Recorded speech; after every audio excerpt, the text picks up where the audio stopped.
ఓం నమో భగవతే వాసుదేవాయ. వసుదేవసుతం దేవం కంసచాణూరమర్దనం దేవకీ పరమానందం కృష్ణం వందే జగద్గురుం. నారాయణాచ్యుతానంత గోవింద హరి సారముగ నీకునే శరణంటిని. నారాయణాచ్యుతానంద గోవింద హరి సారముగ నీకునే శరణంటిని.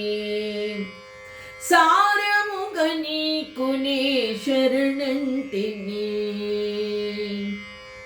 చలువయును వేడియును సటల సంసారంబు తొలకు సుఖమొక వేళ దుఃఖమొక వేళ.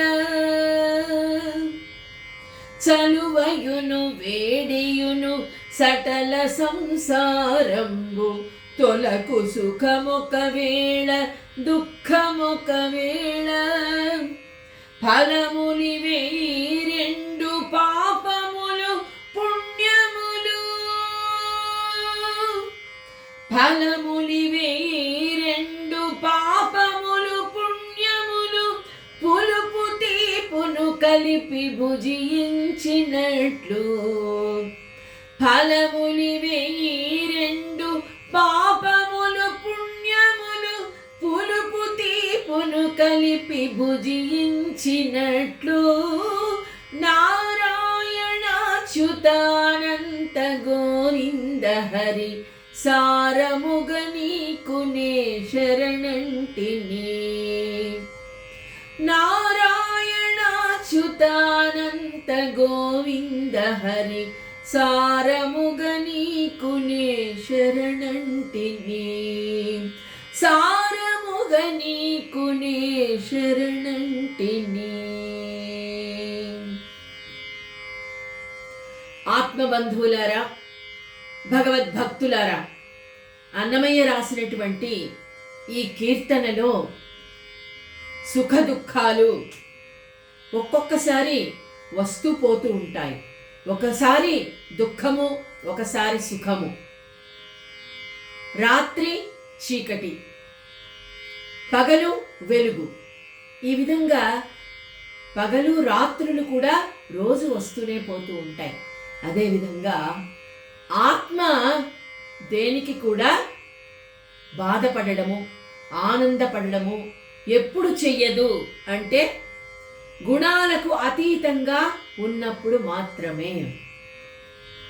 నేను సాధారణమైనటువంటి మానవుడిని స్వామి, నారాయణాచ్యుతానంత గోవింద హరి సారముగ నీకునే శరణంటిని అంటే ఈ సుఖ దుఃఖాలు, ఈ బాధలు, ఈ సమస్యలు, వీటన్నిటికీ కూడా మనసు చాలా ఆందోళన పడుతూ ఉంటుంది. దీనంతటికీ కారణం ఏమిటి అంటే నాలో ఉన్నటువంటి గుణాలు. ఈ గుణాలను ఏ విధంగా గెలవడం, అలాగే ఈ రెండింటినీ సమానంగా ఫలములివే ఈ రెండు పాపముల పుణ్యములు. పాపము పుణ్యము ఈ రెండు యొక్క ఫలాలు మనము అనుభవించవలసిందే, తప్పదు. సుఖము దుఃఖము. కానీ రెండిటిని ఒకే విధంగా అనుభవించేటువంటి శక్తిని ఆ భగవంతుడు మనకి ఎప్పుడు ప్రసాదిస్తాడు అంటే సత్వగుణాన్ని పెంచుకుంటూ త్రిగుణాలలో రజోగుణాన్ని, తమో గుణాన్ని దాటి ఎప్పుడైతే వెళ్ళిపోతామో, గుణాలకు అతీతుడుగా ఉన్నప్పుడు రెండిటిని ఒకే విధంగా భావించి సంతృప్తిగా సుఖంగా ఈ జీవితాన్ని గడపగలుగుతాం. అదే ఈ అన్నమయ్య కీర్తన యొక్క అర్థం. అదే ఆ స్వామి కూడా ఇప్పుడు చెప్పబోతూ ఉన్నాడు. ఓం శ్రీకృష్ణ పరబ్రహ్మణే నమః.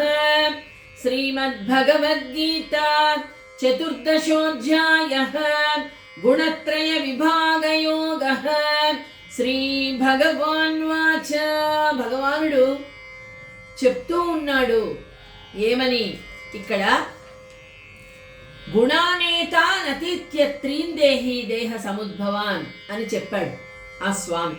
అంటే జ్ఞాని అయినటువంటి వాడు గుణాలకు అతీతుడుగా ఉంటాడు అని. అయితే అర్జునుడు ఇప్పుడు అడుగుతూ ఉన్నాడు, స్వామి అర్జున ఉవాచ కైర్లింగైత్రీన్ గుణాన్యేతాన్ అతీతో భవతి ప్రభో కిమాచారః కథం చైతాం త్రీన్ గుణానతి వర్తతే. స్వామి నీవు చెప్పినవన్నీ బాగానే ఉన్నాయి ఇప్పటి వరకు. అయితే కైర్లింగైత్రీన్ గుణాన్యేతాన్ అతీతో భవతి ప్రభో అంటే ఎవరు స్వామి? ఈ 3 గుణాలకు కూడా అతీతుడుగా ఉండేవాడు ఎవడు? ఆ గుణాతీతుడి లక్షణాలు ఏ విధంగా ఉంటాయి? కిమాచారః కథం చైతాం త్రీన్ గుణానతి వర్తతే. ఏ విధంగా నడుచుకుంటాడు? వాడి లక్షణాలు ఎలా ఉంటాయి? గుణబంధాల నుండి ఏ విధంగా విడివడి కర్మలు చేస్తాడు అని అర్జునుడు అడుగుతూ ఉన్నాడు. ఆత్మబోధ కలిగినటువంటి వాడి లక్షణాలు ఏ విధంగా ఉంటాయి? కైర్లింగైత్రీన్ గుణానేతాన్ అతీతో భవతి ప్రభో అంటూ ఉన్నాడు. అంటే చివరిగా ఆత్మబోధ కలిగినటువంటి వాడి లక్షణాలు. గుణాలు కూడా ఉంటాయి కదా వాడిలో, మరి గుణాలను విడిచిపెట్టలేం కదా. మనం ఉన్నంత వరకు కూడా సత్వరజస్తమో గుణాలనేవి మనతోనే ఉంటాయి. కానీ ఆ గుణాలు ఉంటూ కూడా తన వృత్తిని ఏ విధంగా నిర్గుణంగా ఏ విధంగా చేస్తాడు, తన పని ఏ విధంగా చేస్తాడు అని చెప్తూ ఉన్నాడు. గుణబంధం నుండి ఏ విధంగా తప్పించుకుంటాడు అని చెప్తూ ఉన్నాడు. ఈ కృష్ణ భగవానుడు అర్జునుడికి కలిగినటువంటి సందేహాలకు సమాధానమిస్తూ ఉన్నాడు. ఏమని? అర్జున, నీకు ఈ సందేహాలు కలిగినందుకు చాలా ఆశ్చర్యంగా ఉంది నాకు. నీవు గుణాతీతుని ఆచరణ గురించి అడుగుతూ ఉన్నావు. అయితే ఇక గుణాతీతుడు అని చెప్పబడేటువంటి వాడు గుణక్షేత్రములోనే ఎన్నటికీ పోడు. అంటే గుణక్షేత్రము, ఈ గుణాలతో ఉన్నటువంటి క్షేత్రము, ఈ శరీరం, ఆత్మ శరీరంలోనే ఉంటుంది కానీ గుణాల్లోకి ప్రవేశించదు. అంటే గుణాలను విడిచిపెడుతుంది, క్రమంగా విడిచిపెడుతుంది. అయితే ఈ సందేహం ఏంటి అంటే, నీ సందేహం నాకు తెలిసింది ఇప్పుడు. ఏమని అంటే, గుణాల్లోనే ఉంటూ తమ వ్యాపారాలను, అంటే ఒక కర్మయోగి ఏ విధంగా ఉంటాడు అని నీ సందేహం కదా. నేను ఇప్పుడు చెప్తాను, విను అంటూ ఉన్నాడు. శ్రీ భగవాన్ వాచ ప్రకాశంచ ప్రవృత్తించ మోహమేవ చ పాండవ నద్వేష్టి సంప్రవృత్తాని న నివృత్తాని కాంక్షతి. ప్రకాశంచ ప్రవృత్తించ మోహమేవ చ పాండవ అంటే ప్రకాశంచ ప్రవృత్తించ మోహమేవ చ పాండవ. మోహం ఏ విధంగా కలుగుతుంది? మనం చేసేటువంటి కర్మల వల్ల మోహము పెరుగుతూ ఉంటుంది. ప్రవృత్తి, వృత్తి, ప్రవృత్తి ఏ విధంగా అంటే రజోగుణ ప్రభావం ఎప్పుడైతే మనలో ఎక్కువగా ఉంటుందో అప్పుడు శరీరంలో కర్మాంకురాలు, మనం చెప్పుకున్నాం కదా, రకరకాలైన భోగాలు అనుభవించాలని అనుకుంటాడు జీవుడు. అప్పుడు ఏం జరుగుతుంది? మోహమేవచ పాండవ. ఆ స్థితిలో నేనే కర్మలను చేస్తున్నాను, శరీరంలో ఉన్నాడు, నాది ఈ శరీరము, నేనే ఈ కర్మలు చేస్తూ ఉన్నాను అంటే సుఖానికి సంబంధించినటువంటి కర్మలకు చాలా ఆనందపడిపోతాడు. నేనే చేశాను. ఎవరైనా ఏదైనా మెచ్చుకున్నారనుకోండి, ఒక మంచి కార్యం చేసినప్పుడు, ఒక మంచి కార్యము అంటే ఒక యజ్ఞమో ఒక యాగమో లేదా ఒక వివాహము చాలా ఆర్భాటంగా చేశారనుకోండి, ఎవరైనా అబ్బా ఎంత బాగా చేశారండి మీరు అంటే, ఇవన్నీ నేనే చేశాను, నేను చేశాను కాబట్టే ఇంత బాగా చేయగలిగాను అని చాలా సంతోషపడిపోతూ ఉంటాడు జీవుడు. ఈ కర్మను నేనే చేశాను అంటే ఇక్కడ తన వృత్తి ప్రవృత్తి కర్మల వల్ల ఈ మోహం అనేది ఉద్భవిస్తుంది. తన శరీరం మీద తన మీద కూడా ఉద్భవిస్తుంది. అయితే వీటికి అతీతంగా ఉంటాడు. ఎలాంటి వాడు? నద్వేష్టి సంప్రవృత్తాని న నివృత్తాని కాంక్షతి. ఒకడు కర్మలు చేసినప్పుడు కూడా అవి నిష్ఫలమవుతాయి. ఒక్కొక్కసారి ఎంతో ప్రయత్నం చేసినా ఒక్కొక్కసారి కర్మ నిష్ఫలమవుతుంది, ఫలం లభించదు. నిజంగా గుణాతీతుడైనటువంటి వాడు దుఃఖించడు దానికి. అయ్యో నేను కష్టపడి చేశానే, నా కర్మ ఫలించలేదే, ఎంతో ఆర్భాటంగా చేశామో ఎవ్వరూ రాలేదేమిటి, చాలా నిష్ప్రయోజనం అయిపోయిందేంటి, ఆహారం అంతా వేస్ట్ అయిందేంటి, ఇలాంటివన్నీ ఎలాంటి వాడు? రజోగుణంలో ఉన్నటువంటి వాడు భావిస్తాడు. కానీ ఈ సత్వగుణంలో ఉన్నటువంటి వాడు ఏ విధంగా ఉంటాడు అంటే, ఈ గుణాతీతుడైనటువంటి వాడు తన పని ఏమిటి? తను పిలుస్తున్నాడు, వచ్చిన వాళ్లే వస్తారు, తిన్నవాళ్లే తింటారు, వెళ్ళిపోయిన వాళ్ళు వెళ్ళిపోతారు. ఎవరొచ్చినా, ఏ విధంగా జరిగినా, ఎవరు తనను మెచ్చుకున్నా లేకపోతే నిందించినా అన్నిటికీ ఒకే విధంగా ఉంటాడు, స్పందించడు, దుఃఖం కలగదు. అలాగే సత్వగుణాధిక్యత వలన ఇంద్రియములలో జ్ఞాన తేజము ప్రసరించిన అన్ని సత్వకార్యాలే చేస్తూ ఉన్నాడు. మంచి జ్ఞానం కలిగింది, చాలా ప్రశాంతత వచ్చింది. వచ్చిన తర్వాత కర్మ చేయడము మానేస్తారు చాలామంది.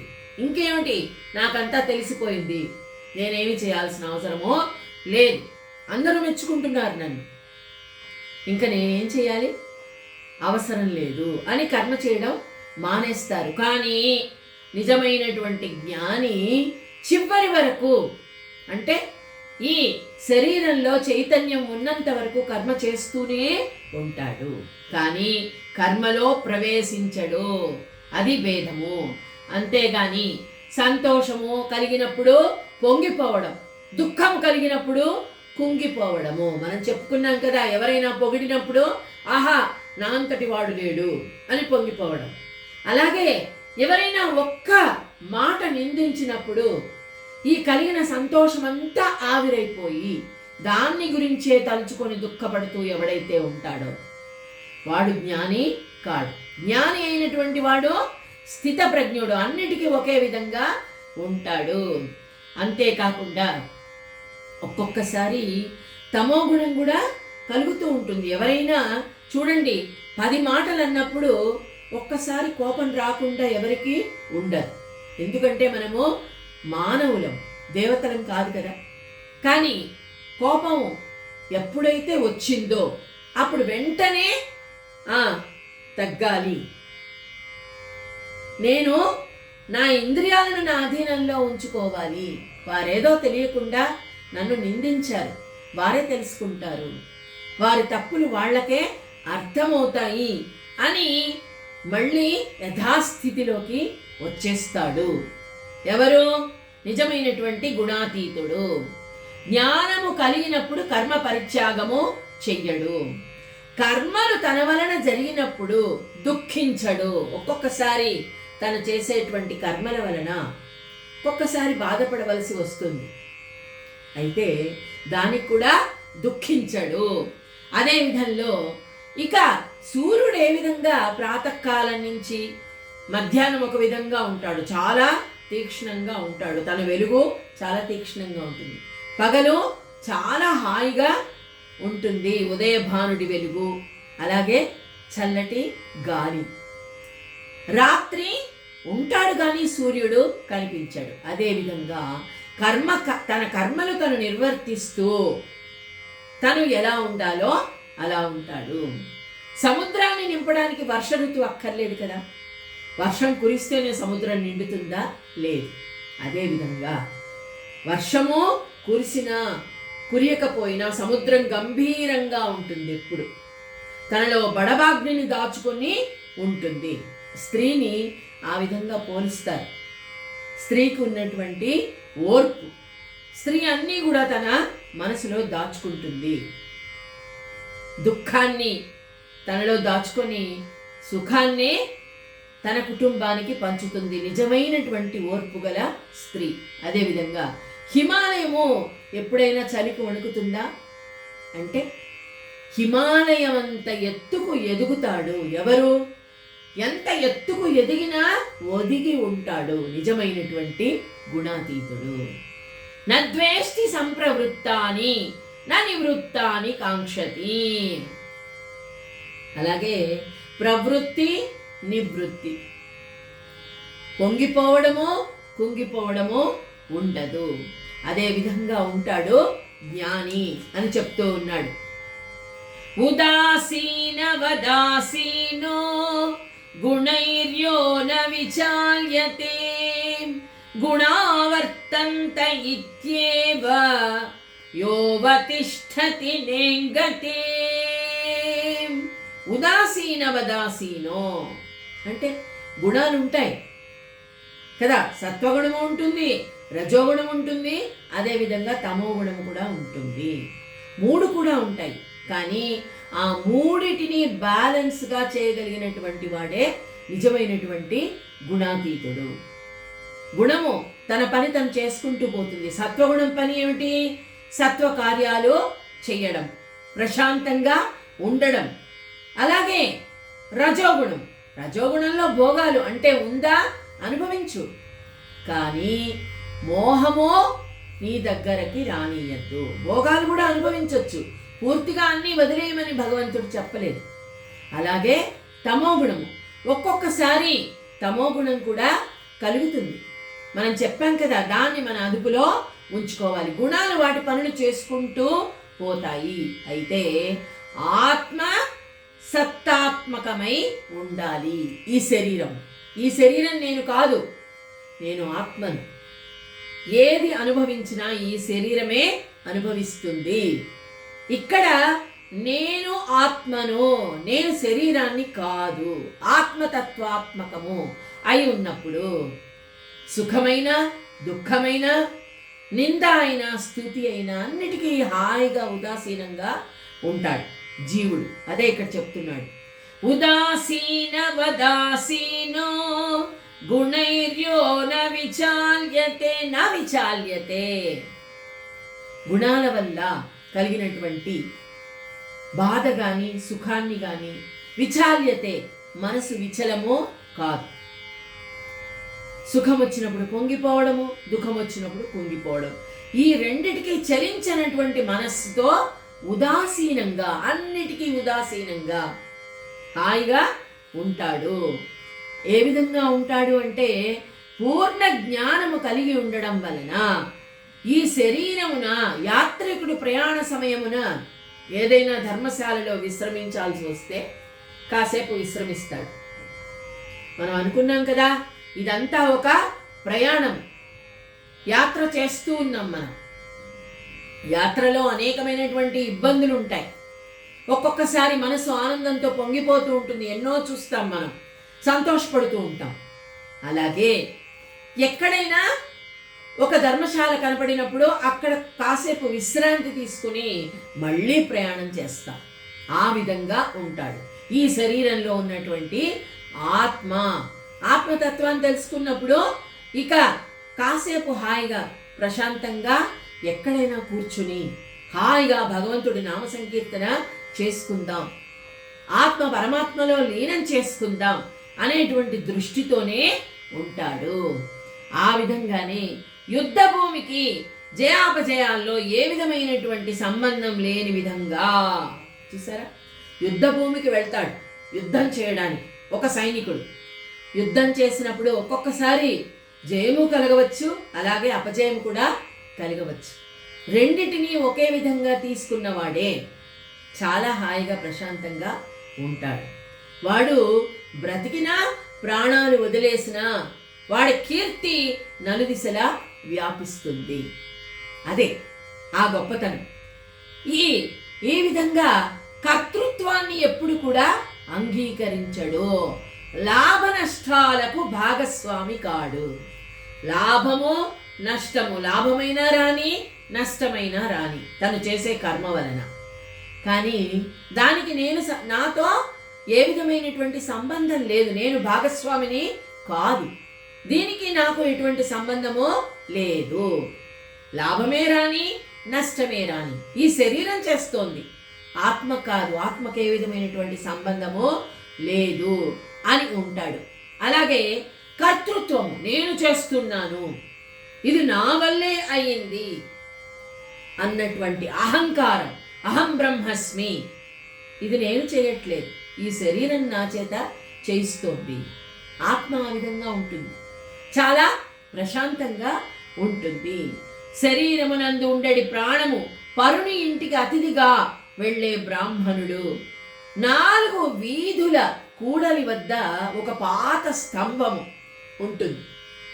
ఆ స్తంభము ఏ విధంగా ఉంటుందో, చుట్టూ కూడలిలో జరిగేటువంటి ఎన్నో విషయాలు జరుగుతూ ఉంటాయి. ఎంతోమంది కలుస్తూ ఉంటారు, కూర్చుని మాట్లాడుకుంటూ ఉంటారు, మంచి చెడ్డ ఎన్నో జరుగుతూ ఉంటాయి, ఎన్నో కర్మలు అక్కడ.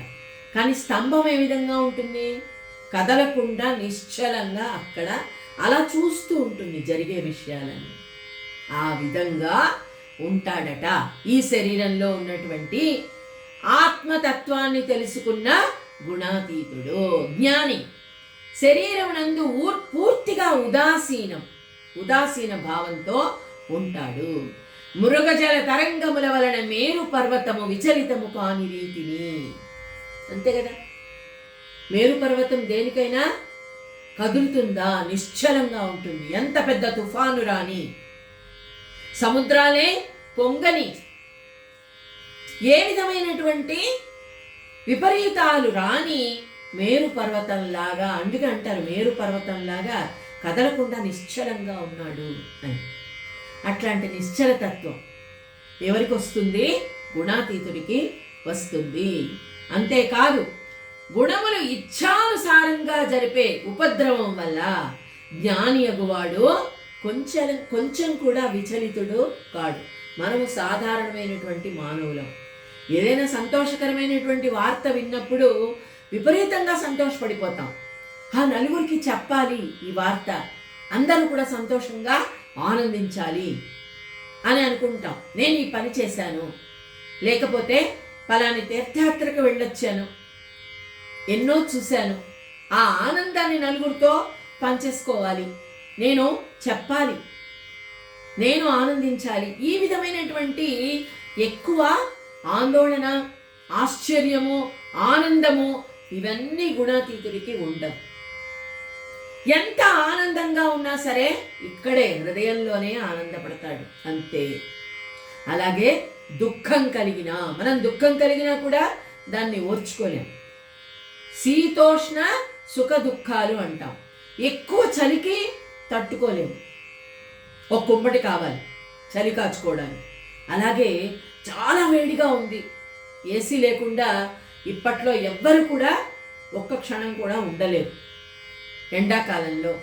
అలాగే ఇక్కడ సుఖ దుఃఖాలు అన్నిటినీ కూడా ఆ విధంగానే భావిస్తాం మనం. కానీ ఆ విధంగా ఉండడు గుణాతీతుడు. శీతోష్ణ సుఖ దుఃఖాలు అన్నిటినీ కూడా సమానంగానే భావిస్తాడు. ఆ విధంగానే జ్ఞాని అనేటువంటి మనుష్యుడు అంధకారంలో సూర్యుడు ఎప్పుడూ కూడా మరుగుపడని విధంగా, చీకటి వచ్చినా సరే సూర్యుడు ఉంటాడు, కానీ మనకు కనపడడు, అంతే. వెలుగు అలాగే ఉంటుంది.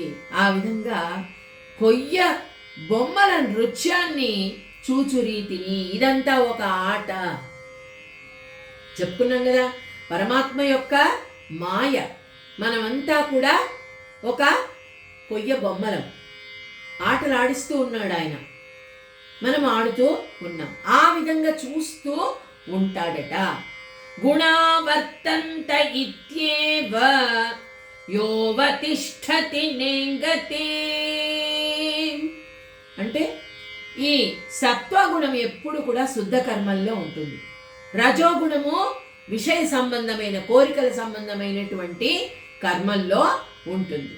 తమస్సు ఎప్పుడు అజ్ఞానము అంటే ఏదో ఎదుటి మనిషిని బాధ పెట్టాలి, హింసించడము, మాటలతో చేతలతో, ఈ విధమైనటువంటి గుణంతో కర్మలు చేస్తూ ఉంటాడు. కానీ గుణాలకు అతీతుడైనటువంటి వాడు, ఆత్మతత్వ సామర్థ్యము తెలుసుకున్నటువంటి వాడు, ఆత్మ విచక్షణ కలిగినటువంటి వాడు ఎప్పుడు కూడా చాలా ప్రశాంతంగా, ఉదాసీన వదాసీనో గుణైర్యో న విచాల్యతే గుణావర్తంత ఇచ్చేవ యోవతిష్ఠతి నేంగతే.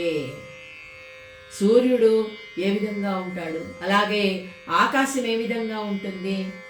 ఆకాశము ఎప్పుడూ స్థిరంగానే ఉంటుంది, చలించదు. వర్షమే రాని, తుఫానే రాని, మేఘాలు సంచరిస్తూ ఉంటాయి వర్షము వచ్చినప్పుడు.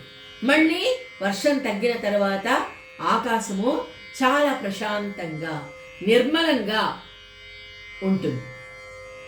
అదేవిధంగా శాంత భావముతో గాలి కూడా, వాయువు కూడా అలాగే ఉంటుంది. తుఫాను వచ్చినప్పుడు చాలా విపరీతంగా గాలి వీస్తుంది, కానీ తుఫాను తగ్గిన తర్వాత చాలా ప్రశాంతంగా, శాంతంగా ఉంటుంది. ఇదే విధంగా గుణ సంసర్గం వలన, అంటే ఈ గుణాలను కలిసినంత మాత్రం చేత జ్ఞాని అన్నటువంటి వాడు ఎప్పుడు కూడా చలించడు. అయితే అర్జున, ఈ గుణాలు అన్నింటినీ, లక్షణాలు అన్నింటినీ కూడా గుర్తించాలి. ఏ విధంగా గుర్తిస్తామో, ఆచరణలో ఏ విధంగా పెడతామో మనము రేపటి రోజున తెలుసుకుందాం. ఓం శ్రీకృష్ణ పరబ్రహ్మణే నమః.